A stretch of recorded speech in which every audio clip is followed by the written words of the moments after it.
Kita masuk ke topik kali ini. Apakah kalian pernah mendonorkan darah untuk teman, keluarga, maupun saat kalian tidak sengaja melewati acara donor darah sekalipun? Mendonorkan darah dianggap sebagai suatu kegiatan yang baik. Selain menolong mereka yang membutuhkan, banyak yang berkata bahwa donor darah pun mempunyai manfaat bagi tubuh kita. Tapi, apakah itu benar? Apakah kalian tahu bahwa percobaan transfusi darah pertama dilakukan pada tahun 1628?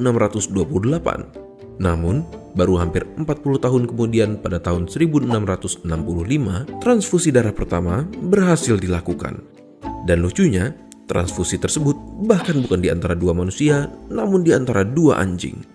Pada tahun 1818, transfusi darah antara manusia baru berhasil dilakukan, dan sejak saat itu ditemukan klasifikasi grup darah dan resus. Hal ini membantu membatasi jumlah komplikasi yang dapat terjadi. Kalian pasti paham apa tujuan dari mendonasikan darah kepada mereka yang membutuhkan. Namun, apakah kalian tahu bahwa pendonor darah sekalipun juga mendapatkan keuntungan?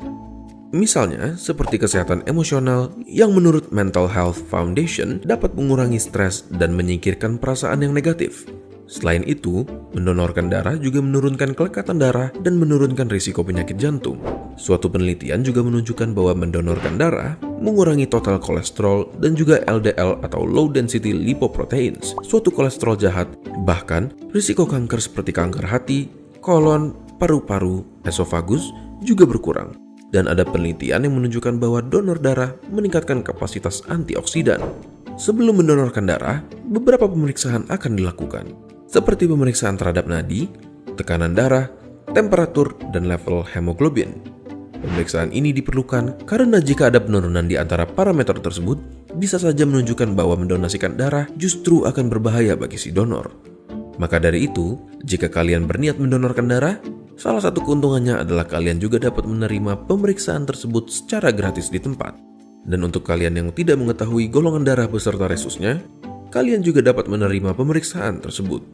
Keuntungan terakhir dan sejujurnya yang paling memuaskan adalah saat kalian mendonorkan darah, kalian telah berkontribusi dalam menyelamatkan nyawa di luar sana.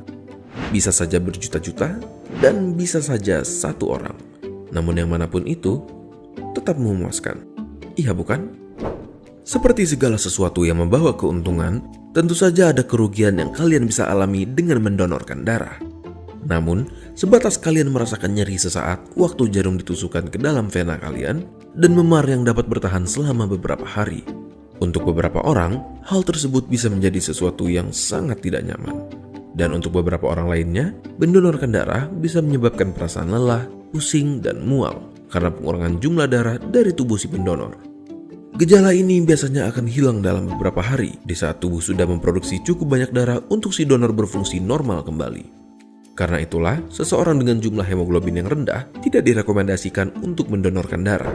Selain itu, kalian juga harus memastikan bahwa proses pendonoran darah yang kalian lalui berlangsung dengan bersih dan steril, karena tetap ada resiko infeksi walaupun minimal. Kalian bisa memastikannya dengan bertanya, apakah jarum yang digunakan adalah jarum baru, yang mana jika sesuai prosedur, pasti diharuskan untuk tidak menggunakan jarum bekas. Begitulah keuntungan yang dapat kalian peroleh dari mendonorkan darah, serta beberapa hal yang perlu kalian perhatikan sebelum melakukannya. Bagaimana? Apakah kalian siap menyelamatkan nyawa seseorang? Bagikan video ini ke teman-teman kalian agar mereka juga ikut terinspirasi untuk mendonorkan darah mereka. Jangan lupa subscribe untuk mendukung keberlangsungan channel ini.